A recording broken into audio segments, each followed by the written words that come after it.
గత 2 రోజుల నుంచి వైఎస్ఆర్సీపీ నాయకురాలు, ఎక్స్ ఎమ్మెల్యే, ఎక్స్ మినిస్టర్గా పనిచేసిన నగరి రోజా గారు భువనమ్మ గారి మీద మాట తూలారు. ఆవిడ మాట తూలారు కదా అని చెప్పి మేము కూడా మాట తూలితే మళ్ళీ పేటీఎం బ్యాచ్ అంతా పరిగెత్తుకుంటూ వచ్చేసేసి మాపై మాపింగ్లు, మాపైన ఇష్టం వచ్చినట్టు బూతు పదజాలంతో మాట్లాడుతున్నారు. భారతీరెడ్డి గారిని అంటే మీకు ఎంత నొప్పి పుడుతుందో మా భువనమ్మనంటే అంతకు 10 ఇంతలు నొప్పి పుడుతుంది. అది మీకు ఎందుకు మర్చిపోతున్నారు అంటే మీ మనుగడని కోల్పోతున్న క్షణంలో అటెన్షన్ సీకర్స్గా మారి ప్రతిదీ మీ వైపు దృష్టి మరల్చుకోవాలని చెప్పి మీరు ఏదో ఒకటి మాట జారి అంటే అది ఇంటెన్షనల్గానే మాట జారుతున్నారు అనేది ప్రజలందరూ గమనిస్తున్నారు. మీరు మాట జారుతూ ఉంటే ఎదుటివాడు అంటూనే ఉండండి, మేము వింటూనే ఉంటామని చెప్పి ఊరుకోరు కదా రోజా మేడం. ఎందుకంటే పెదవి దాటితే పృథువు దాటిపోతుంది.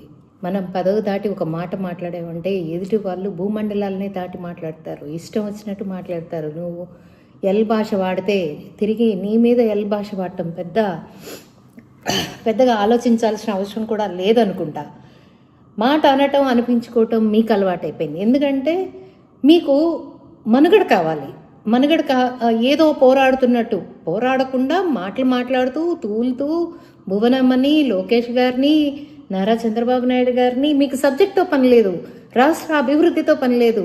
గబా వచ్చేసేసి పాలు పితుకుతున్నారా, ఐస్ క్రీమ్ తింటున్నారా, నోట్లో ఏం పెట్టుకున్నారు, పిచ్చి పిచ్చిగా చండాలమైన మాటలు, ఒక ఆడ మనిషి మాట్లాడకూడని పదాలు మీరు వాడుతూ అంటే మీ వైపు ప్రజల దృష్టిని మరల్చుకోవాలని జరుగుతున్న వాటిలన్నిటినీ నుంచి ప్రజల దృష్టిని యూటర్న్ చేయాలని చెప్పి మీ తాపత్రయం చూస్తూ ఉంటే జాలేస్తుంది. ఎందుకంటే ఆంధ్ర రాష్ట్ర అభివృద్ధి ఏ స్థాయికి వెళ్తుందో మీరు ఒప్పుకోలేకపోయినా అది ప్రజలందరికీ అర్థమవుతోంది. రోజా మేడం, మీరు మా భువనమ్మని అంటేనో, పవన్ కళ్యాణ్ గారిని అంటేనో, నారా చంద్రబాబు నాయుడు గారిని అంటేనో చూస్తూ ఊరుకునే అంత హృదయం అయితే మాత్రం టీడీపీ కార్యకర్తలకు కానీ జన సైనికులకు కానీ ఉందని నేను అనుకోవట్లేదు. మళ్ళీ మాట్లాడితే మీరే మార్కులు వేస్తారు, అంతకన్నా ఏం చేస్తారనే స్థాయిలోకి అందరూ వెళ్ళిపోతున్నారు. సో మీ భారతమ్మని మీరే అనిపిస్తున్నారు అనేది నా భావన. కావాలనే మాట అనిపిస్తున్నారు, కావాలనే మీకేదో కోపం ఉండుంటుంది మీ భారతమ్మ గారి మీద. అందుకే భువనమ్మనంటే దెబ్బమిటి మీరు ఎలాగో మీ భారతమ్మను తిట్టలేరు కాబట్టి అందరి చేత భారతని తిట్టించడానికి పూనుకున్నారని నాకైతే అర్థమవుతుంది. సో ఏంటంటే ముందు మీరు మాట్లాడటం సరిగ్గా నేర్చుకుంటే ఎదుటి వాళ్ళు మాట్లాడే విధానాన్ని కూడా వాళ్ళు మార్చుకుంటారు. మీరు సబ్జెక్ట్ మీద మాట్లాడితే ప్రతి ఒక్కరు సబ్జెక్ట్ మీద మాట్లాడతారు. మీరు ఏంటండి అంతర్రాష్ట్రంలో 1500 ఇస్తానన్నారు, ఇంకా ఇవ్వలేదు. నిరుద్యోగ భృతి ఇస్తానన్నారు, ఇంకా ఇవ్వలేదు. రైతు భరోసా ఇస్తానన్నారు, ఇంకా ఇవ్వలేదు. రైతు భరోసా ఇవ్వలేదని మీకు ఎవరు చెప్పారు? ఏ రైతులు చెప్పారు? రైతు భరోసా ఏ రకంగా ఇచ్చారో మీకు తెలియకపోతే రైతులు వెళ్ళి అడగండి. మీరు గ్రౌండ్ లెవెల్లో ఉండరు. మీరు టిప్ టాప్గా రెడీ అయిపోయి ఎక్కడో షికారులు చేస్తూ ఉంటారు, టైంపాస్గా రాజకీయాలు చేస్తూ ఉంటారు, టైంపాస్గా వచ్చి నిందలు మాటలతో గుడ్డలు కాల్చి మీదేస్తూ ఉంటారు. మీ టైప్ ఆఫ్ రాజకీయం ప్రజలందరికీ అర్థమైంది. ఇకపోతే మహిళలు ఉచిత బస్సు ఇచ్చారు, మహిళలకి ఇస్తానన్న తల్లికి వందనం ఇచ్చారు, ఎంతమంది పిల్లలు ఉన్నారో అంతమంది పిల్లలకి ఇచ్చారు. రైతు భరోసా సంపూర్తిగా ఇచ్చారు, 20,000 ఇస్తానన్నారు, అంతవరకు 20,000 ప్రతి రైతు లబ్ధి పొందాల్సిన ప్రతి రైతుకి ఇచ్చారు. ఇకపోతే మీరు ఏదో ఇవ్వలేదని మీరు భ్రమపడుతున్నారు. చూడండి, మీరు మీ మేనిఫెస్టోలో మీరు ఇచ్చిన మద్యపాన నిషేధాలు కానివ్వండి, జాబ్ క్యాలెండర్లు కానివ్వండి, ఏవైతే నెరవేర్చలేదో ప్రజలందరూ కూడా ప్రశ్నించారు కాబట్టి మీకు 11 ఇచ్చారు అనేది మీకు అర్థమవుతుందో లేదో, మరి ఇంకా కూడా ఇంకేదో ప్రయత్నం చేస్తున్నారు కాబట్టి సరే మీ భ్రమలో మీరు ఉండండి. కానీ నేనేం చెప్తున్నాను అంటే ఆంధ్ర రాష్ట్ర ప్రతి మహిళ కూడా ఆంధ్ర రాష్ట్ర అభివృద్ధిని కోరుకుంటుంది, ఆంధ్ర రాష్ట్ర వెలుగుబాటుని కోరుకుంటుంది.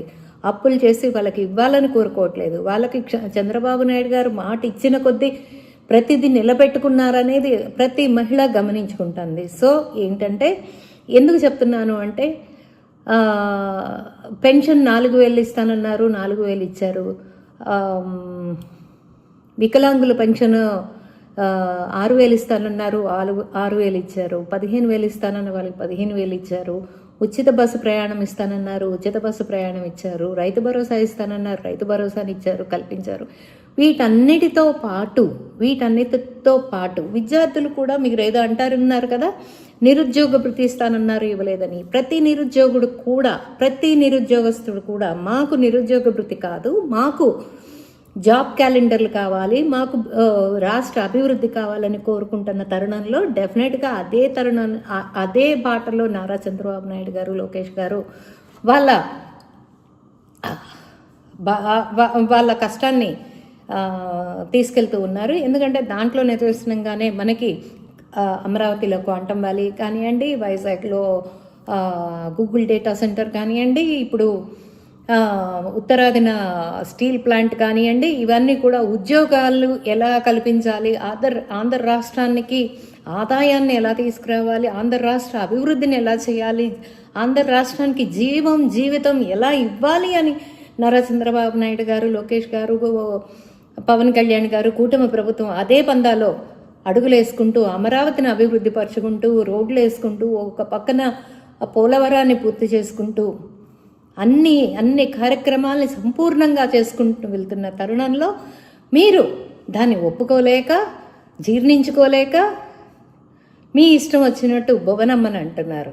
అక్కడ చెప్పిందండి భారతమ్మ గారు, ఏదో కోతికి కొబ్బరికాయ దొరికినట్టు భారతీరెడ్డి గారు ఒకరోజు ఒక సెట్టింగ్ వేసుకుని ఉగాది పండుగకు వచ్చారని చెప్పి మీరు చెప్తున్నారు.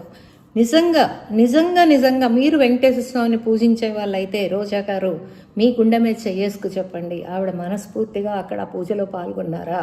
హిందువులని ఒప్పించడానికి, నొప్పించైనా సరే ఒప్పించడానికి ఆవిడ అక్కడ కూర్చున్నారు పూజలు అనేది మీకు అనిపించలేదా? మీరు ఆవిడ పూజ చేసిన విధానం కానీ, కనీసం తీర్థప్రసాదాలు తీసుకున్న విధానం కానీ, ఉగాది పచ్చడి తీసుకున్న విధానం కానీ, దేవుడి దగ్గర శాలువ, ఏడుకొండలవాడి శాలువ కప్పితే చాలు అనుకునే ఏడుకొండలవాడి శాలువ కప్పుతుంటే ఆవిడ తోసిపుచ్చిన విధానం కానీ మీకు కనిపించలేదా? ఒక హిందువుగా మీరు దాన్ని సమర్థిస్తారా? నేను అడుగుతున్నాను ఈ సందర్భంగా.